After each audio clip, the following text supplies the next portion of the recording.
नमस्कार, आप देख रहे हैं 4 टीवी और आपके साथ मैं हूं प्रियंका सिंह। हमारे इस खास बुलेटिन में आप सभी का एक बार फिर से बेहद स्वागत है और बुलेटिन का आगाज करेंगे बड़ी खबर के साथ। बड़ी खबर पाकिस्तान के लाहौर से सामने आ रही है, जहां पर ड्रोन विस्फोटों और संभावित हवाई क्षेत्र में घुसपैठ की खबरों के बाद सुरक्षा हालात बिगड़ते नजर आ रहे हैं। अमेरिकी महावाणिज्य दूतावास ने सभी वाणिज्य दूतावास कर्मियों को सुरक्षित स्थानों पर रहने का निर्देश जारी किया है। शुरुआती रिपोर्ट्स में यह भी सामने आया है कि लाहौर के मुख्यमंत्री एयरपोर्ट के आसपास के कुछ इलाकों को खाली कराया जा सकता है। पाकिस्तान में अमेरिकी दूतावास ने अपने नागरिकों को सलाह दी है कि यदि वे सुरक्षित रूप से प्रभावित क्षेत्रों से बाहर निकल सकते हैं तो निकल जाए, अन्यथा सुरक्षित स्थानों पर ही रहे।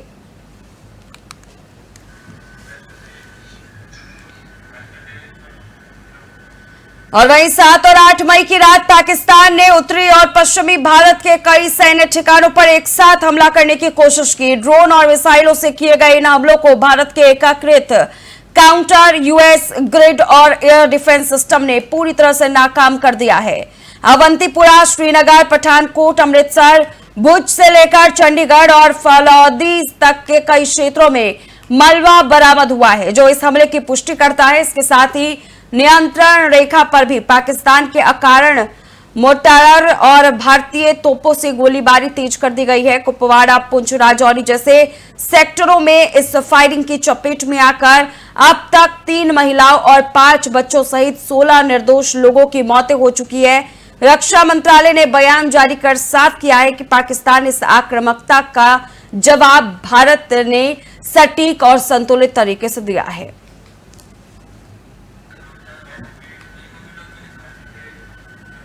चलिए आगे बढ़ेंगे। जम्मू कश्मीर के पुंछ जिले से बड़ी खबर सामने आ रही है, जहां हैशटैग ऑपरेशन सिंदूर के मद्देनजर पाकिस्तान की ओर से की गई सीमा पार गोलीबारी में एक मंदिर, एक मस्जिद और एक गुरुद्वारे को नुकसान पहुंचा है। धार्मिक स्थलों को नुकसान पहुंचाना न सिर्फ कायरता का प्रतीक है, बल्कि ये पाकिस्तान की बौखलाहट भी दिखाता है। सेना के ऑपरेशन के चलते सीमाई इलाकों में अलर्ट जारी है और स्थिति पर सुरक्षा एजेंसियों की कड़ी नजर बनी हुई है।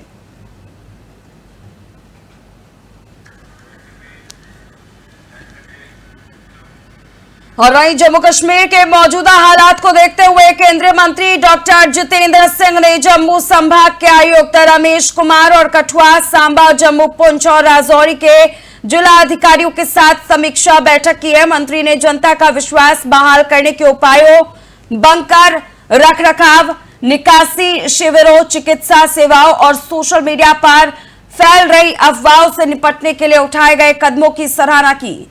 उन्होंने सभी अधिकारियों से एकजुट होकर पूरी सरकार और पूरे देश के दृष्टिकोण से काम करने की अपील की और प्रधानमंत्री नरेंद्र मोदी के नेतृत्व में स्थिति पर पूरी तरह नियंत्रण का भरोसा जताया।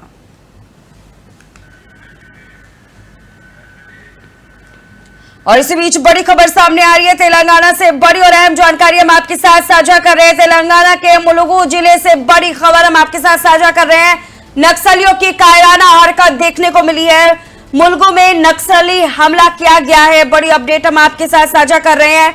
लैंड माइंस ब्लास्ट में 3 जवान शहीद हुए हैं।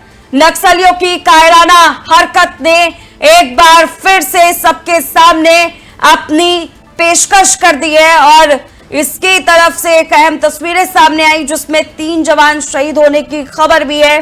तेलंगाना के मुलुगु जिले में नक्सलियों ने एक बार फिर से खौफनाक हमले को अंजाम दिया है। वजीदू पेरूरू वन क्षेत्र में नक्सल विरोधी अभियान के दौरान हुए लैंड माइंस विस्फोट में ग्रे हाउडेंस के 3 जवान शहीद हो गए, जबकि 3 अन्य घायल है। बताया जा रहा है कि यह ब्लास्ट नक्सलियों ने पुलिस बल को निशाना बनाकर किया। मुलुगु जिला छत्तीसगढ़ के सुकमा बॉर्डर से सटा हुआ है। इलाका बताया जाता है जो पहले से ही नक्सली गतिविधियों के लिए संवेदनशील माना जाता रहा है। घटना के बाद इलाके में सुरक्षा बलों का सर्च ऑपरेशन जारी है।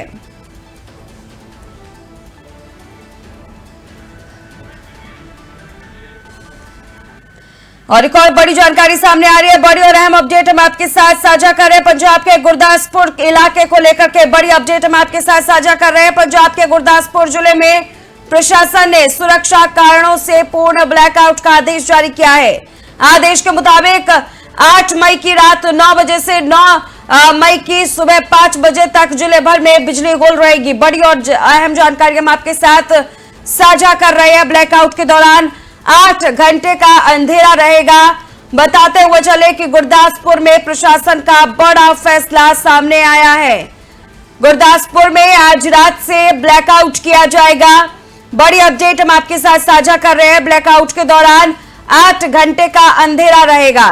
मिली जानकारी के मुताबिक 8 मई की रात यानी कि आज की रात करीब 9 बजे से लेकर 9 मई की सुबह 5 बजे तक जिले भर में बिजली पूरी तरह से बंद रहेगी। प्रशासन ने सभी संबंधित विभागों और आम जनता को अलर्ट पहले से ही कर दिया है और इस दौरान किसी भी प्रकार की गतिविधियों पर नजर रखने के निर्देश भी दिए हैं। हालांकि ब्लैकआउट का कारण आधिकारिक रूप से स्पष्ट नहीं किया गया है।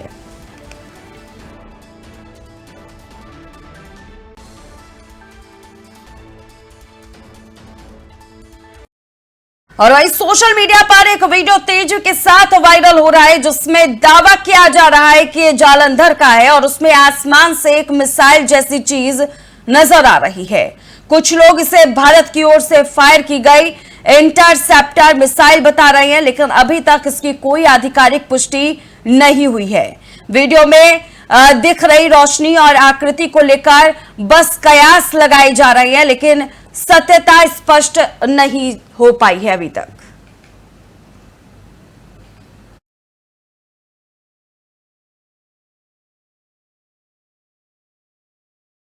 आगे बढ़ेंगे और अब बात पाकिस्तान की संसद की करते हैं। पाकिस्तान की संसद में उस वक्त भावुक माहौल बन गया जब सांसद ताहिर इकबाल खुद पर काबू नहीं रख सके और फूट फूट कर रोने पड़े। उन्होंने कहा कि ये या खुदा आज बचा ले और देश की आर्थिक बदहाली, महंगाई और आम जनता की तकलीफों पर गहरी चिंता उन्होंने जताई। ताहिर इकबाल ने कहा कि पाकिस्तान का आम आदमी बुरी तरह टूट चुका है, उसकी जिंदगी नर्क बन चुकी है और सरकार हालात संभालने में पूरी तरह नाकाम रही है। संसद में उनकी आंखों से छलके आंसू ने माहौल को स्तब्ध कर दिया।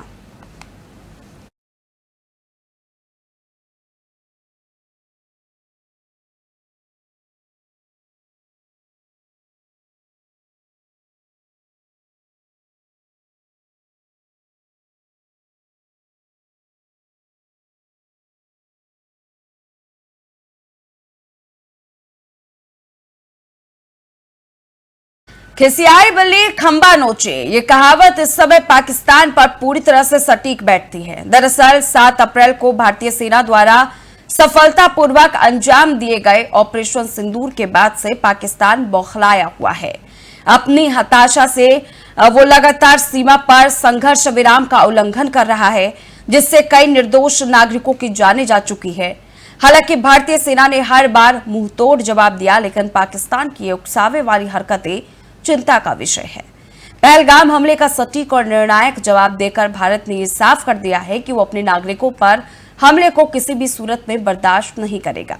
लेकिन पाकिस्तान की ताजा हरकतें उसे बौखलाहट का नतीजा है। सरकार ने हालात की गंभीरता को देखते हुए राजधानी दिल्ली में एक सर्वदलीय बैठक बुलाई, जिसमें सभी प्रमुख राजनीतिक दलों के नेताओं ने हिस्सा लिया और राष्ट्रीय सुरक्षा के मद्देनजर मुद्दे पर कई सारी सरकार की तरफ से जो है प्रतिक्रियाएं सामने आई।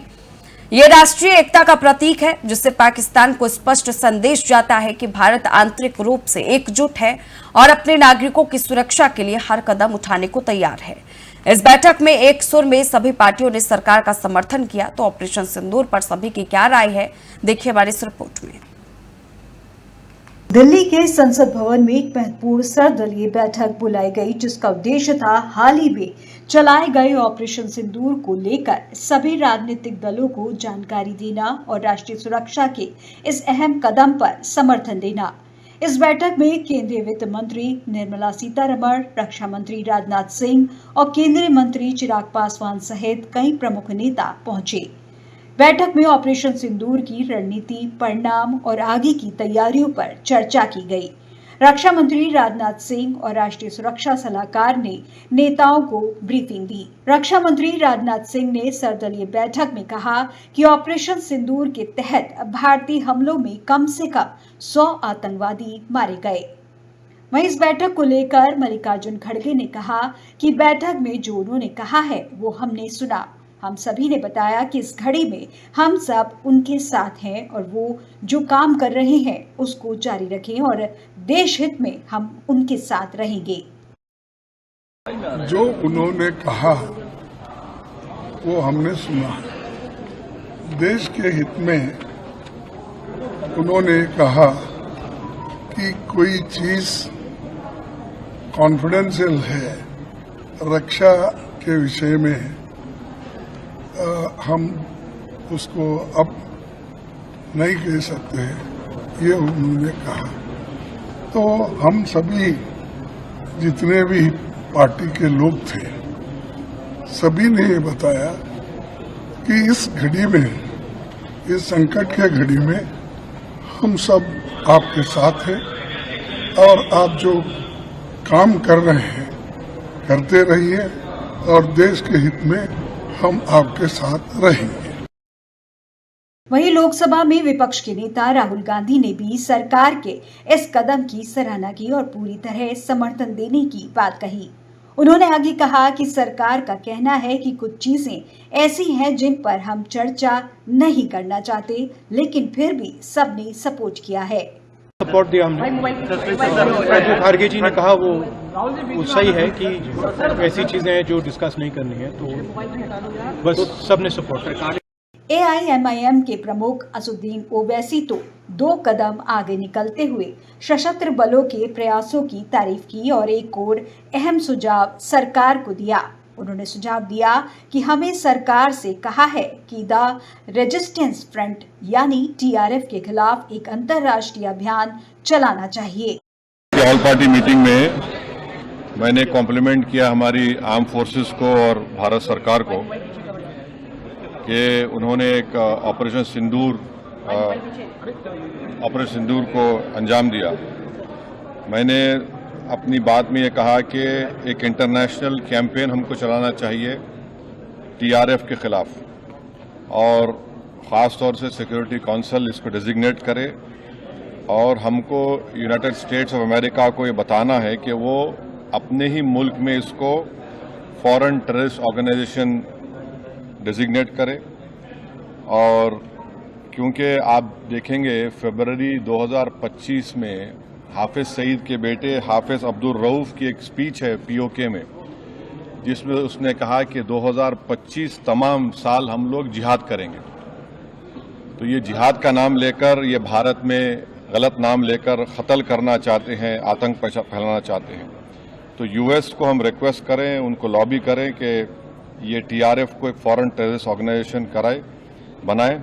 ऑपरेशन सिंदूर को लेकर देश के राजनीतिक दलों की एकजुटता यह दर्शाती है कि जब मुद्दा राष्ट्रीय सुरक्षा का हो तो सारे राजनीतिक मतभेद दरकिनार हो जाते हैं। सरकार और विपक्ष दोनों एक सुर में खड़े नजर आए, जो लोकतंत्र की परिपक्वता और देशभक्ति का परिचायक है। राजधानी दिल्ली में हुई सर्वदलीय बैठक में सभी प्रमुख दलों ने सरकार को अपना समर्थन देकर यह स्पष्ट कर दिया कि भारत की सुरक्षा सर्वोपरि है। इस एकजुटता से देशवासियों में विश्वास और साहस की भावना मजबूत होती है, तो वहीं अंतर्राष्ट्रीय स्तर पर यह संदेश जाता है कि भारत आतंकी गतिविधियों और सीमा पार उकसावे को लेकर किसी तरह की ढिलाई नहीं बरतेगा। ऑपरेशन सिंदूर सिर्फ एक सैन्य कार्रवाई नहीं, बल्कि एक राष्ट्रीय चेतना का प्रतीक बन गया है। यह दर्शाता है कि संकट की घड़ी में पूरा देश एकजुट होकर खड़ा है।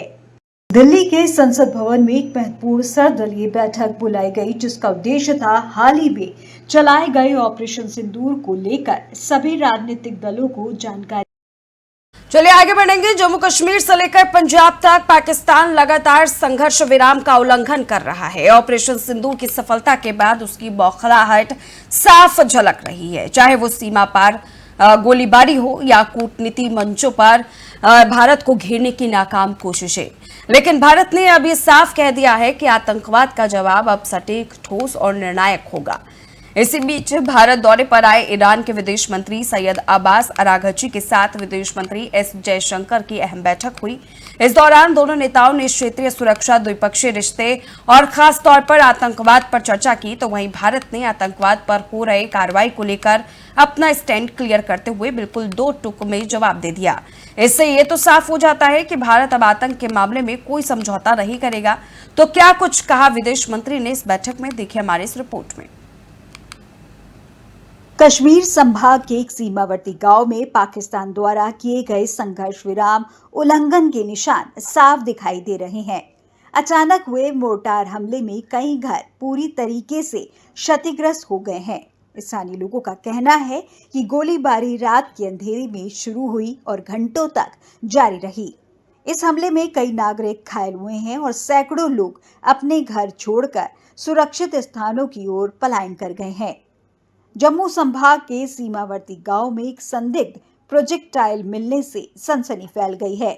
शुरुआती जांच में यह स्पष्ट हुआ है कि यह पाकिस्तान की ओर से दागा गया हथियार है जो निशाने से चूक गया और गांव के पास आ गिरा है। पंजाब के अमृतसर जिले के एक सीमावर्ती गांव में खुले मैदान में एक और प्रोजेक्टाइल मिला है, तो दूसरी तरफ सुरक्षा एजेंसियों ने पूरे क्षेत्र को सील कर दिया है और इस बात की जांच की जा रही है कि यह किस उद्देश्य से भेजा गया था। पाकिस्तान की इन हरकतों से यह साफ होता जा रहा है कि वह ऑपरेशन सिंदूर के बाद से पूरी तरीके से बौखलाया हुआ है। 7 अप्रैल को भारत ने पहलगाम में हुए आतंकी हमले का जवाब देते हुए सीमा पार आतंकवादी ठिकानों पर सटीक कार्रवाई की थी। यह कार्रवाई सीमित लेकिन सशक्त थी। भारत ने एक बार फिर दिखा दिया है कि आतंकवाद का जवाब अब सर्जिकल स्ट्राइक और ठोस होगा। इस बीच दिल्ली में विदेश मंत्री एस जयशंकर ने ईरान के विदेश मंत्री सैयद अब्बास अराघची के साथ एक अहम द्विपक्षीय बैठक की। इस बैठक में भारत की सीमा पार आतंकवाद के खिलाफ नीति को स्पष्ट करते हुए जयशंकर ने कहा कि आप ऐसे समय में भारत आ रहे हैं जब हम जम्मू कश्मीर में हुए बर्बर हमले का जवाब दे रहे हैं। हमारी प्रतिक्रिया लक्षित और नपीतुली थी। हमारा उद्देश्य स्थिति को और बिगाड़ना नहीं है, लेकिन अगर हम पर हमला होता है तो जवाब सख्त और निर्णायक होगा। यह बयान सिर्फ ईरान को नहीं बल्कि पूरे अंतर्राष्ट्रीय समुदाय को भारत का रुख स्पष्ट करता है। भारत अब हर उस ताकत को करारा जवाब देने के लिए तैयार है जो उसकी संप्रभुता और नागरिकों की सुरक्षा को चुनौती देती है। और सबसे अहम बात यह है कि इस पूरे घटनाक्रम में भारत की राजनीति ने भी एकता का परिचय दिया है। दिल्ली में हुई सर्वदलीय बैठक में सरकार और विपक्ष दोनों ने एक सुर में राष्ट्रीय सुरक्षा के मुद्दे पर समर्थन जताया है। यह वही एकजुटता है जिसकी देश को आज सबसे ज्यादा जरूरत है। तो अब यह पूरी तरीके से साफ हो गया है कि पाकिस्तान की उकसावे वाली रणनीति पर भारत पर कोई असर नहीं डाल रही। ऑपरेशन सिंदूर के बाद भारत ने जिस तरह से सैन्य, कूटनीतिक और राजनीतिक स्तर पर एकजुटता दिखाई है, उसने पाकिस्तान की मंशा को पूरी तरीके से विफल कर दिया है। सीमा पर गोलीबारी का भारत ने मुंह तोड़ जवाब दिया है। वहीं अंतर्राष्ट्रीय मंचों पर भी भारत ने आतंकवाद के खिलाफ अपना रुख और ज्यादा मजबूत किया है। दिल्ली में हुई सर्वदलीय बैठक में विपक्ष और सरकार ने एक सुर में खड़े होकर यह दर्शा दिया है कि राष्ट्रीय सुरक्षा से ऊपर कोई मतभेद नहीं होता। विदेश मंत्री एस जयशंकर का ईरानी समकक्ष के सामने दिया गया स्पष्ट और दृढ़ बयान भी यही दिखाता है कि भारत अब हर मोर्चे पर मजबूती से खड़ा है। आतंकवाद का हर जवाब अब ठोस, सोच समझकर और सटीक तरीके से दिया जाएगा। देश में एक ही नाम गूंज रहा है, ऑपरेशन सिंदूर, और एक ही आवाज आ रही है, थैंक यू मोदी। जी हाँ, इस वक्त भारत में हर कोने से हर नागरिक की एक ही भावना है और इसी पर आधारित हमने ये रिपोर्ट तैयार की है। इस रिपोर्ट को देखिए। बता दें कि 22 अप्रैल का बदला सेना ने आतंकवादियों के खून से लिया है। 22 अप्रैल को आतंकवादियों की जो चेतावनी थी कि जाओ और मोदी से कह देना, 7 मई को उसका हिसाब लिया गया है। 9 मिसाइलों की गर्जना ने आज पूरे पाकिस्तान को बता दिया है कि आतंकवाद को अगर पनाह दोगे तो भारत उसका माकूल जवाब देगा। इसलिए आज मुजफ्फराबाद से लेकर बहावलपुर, कोटली से लेकर मुरीद के सियालकोट से लेकर तिहरा कला तक सभी आतंकी ठिकानों को तबाह कर दिया गया है। हर ठिकाने को राख में तब्दील कर दिया गया है। इसलिए आज अगर कोई मोदी से प्रूफ मांगता है तो ये गलत होगा, क्योंकि आज पाकिस्तान भी कह रहा है कि उस पर हमला हुआ है और ये बताता है कि मोदी ने जो कहा था कि उनमें औरों से अधिक रिस्क लेने की क्षमता है वो बिल्कुल सही साबित हुई। लेकिन इस 22 अप्रैल से लेकर 6 मई के बीच जो तीखे सवाल प्रधानमंत्री से किए गए वे होना भी वाजिब था, लेकिन प्रधानमंत्री ने हर एक मंच से कहा कि हमले का हिसाब होगा, लेकिन इस बार का हमला सबसे अलग होगा जो उन्होंने करके दिखा दिया। यह बहावलपुर स्थित मस्जिद है। यहाँ से आतंकवादी धर्म के नाम पर छोटे छोटे बच्चों को आतंकी राह पर चलने के लिए मजबूर कर देते हैं, उसे जिहाद करना सिखाते हैं। आज भारतीय सेना ने राख में तब्दील कर दिया है। इसलिए आज आतंक का सरगना कहने पर विवश हो गया कि काश मैं भी मर जाता, जो ये बताता है कि प्रधानमंत्री के हर एक बातों में दृढ़ संकल्प था कि आतंकवाद की बची खुची जमीन को मिट्टी में मिला दूंगा। दरअसल ऑपरेशन सिंदूर के तहत भारत द्वारा की गई एयर स्ट्राइक में आतंकी और जैश-ए-मोहम्मद के मुखिया मसूद अजहर के परिवार के 10 लोग मारे गए हैं। जैश-ए-मोहम्मद के प्रमुख मसूद अजहर ने खुद इसकी पुष्टि करते हुए कहा कि भारतीय हमले में उसके परिवार के 10 सदस्य और 4 करीबी सहयोगी मारे गए हैं। इस हमले के बाद दुखी मसूद अजहर ने कहा कि अच्छा होता कि इस हमले में मैं भी मर जाता। जैश-ए-मोहम्मद ने एक बयान में कहा है कि मौलाना मसूद अजहर की बड़ी बहन के साथ मौलाना कशफ का पूरा परिवार मारा गया है और मुफ्ती अब्दुल रऊफ के पोते पोतियां, बाजी सादिया के पति समेत सबसे बड़ी बेटी के 4 बच्चे घायल हुए हैं। ज्यादातर महिलाएं और बच्चे मारे गए हैं, जिन्हें आज ही दफनाया जाएगा। 6 से 7 मई 2025 की रात 1:05 से 1:30 के बीच ऑपरेशन सिंदूर चलाया गया। ये ऑपरेशन 22 अप्रैल को पहलगाम में हुए विभत्स आतंकवादी हमले के शिकार मासूम नागरिकों और उनके परिवार को न्याय देने के लिए लॉन्च किया गया था। इस कार्रवाई में न तो सैन्य ठिकानों को निशाना बनाया गया और न ही आम लोगों को, केवल 9 आतंकवादी शिविरों को टारगेट किया गया और पूरी तरह से इन्हें तबाह कर दिया गया। 6 से 7 मई की रात 1:05 से 1:30 के बीच चले ऑपरेशन सिंदूर ने आतंक के अड्डों को जड़ से मिटाने का काम किया है। यह आतंकवाद के मुंह पर करारा जवाब था। ये जवाब था 22 अप्रैल को पहलगाम में हुए बर्बर हमले का, जिसमें कई बहनों ने अपनों को खोया। आज पाकिस्तान भी हमले की पुष्टि कर रहा है और देश एकजुट होकर कह रहा है, थैंक यू मोदी। ये सिर्फ बदला नहीं बल्कि भारत की नई सैन्य नीति का ऐलान है, जहां आतंक को पनाह देने वालों को अब चैन से नहीं जीने दिया जाएगा। ये है ऑपरेशन सिंदूर, भारत का प्रतिशोध, सेना का पराक्रम। बता दें तो फिलहाल इस खास बुलेटिन बस इतना ही। रुकेंगे एक छोटे से ब्रेक के लिए। ब्रेक के उस पार खबरों का सिलसिला जारी है।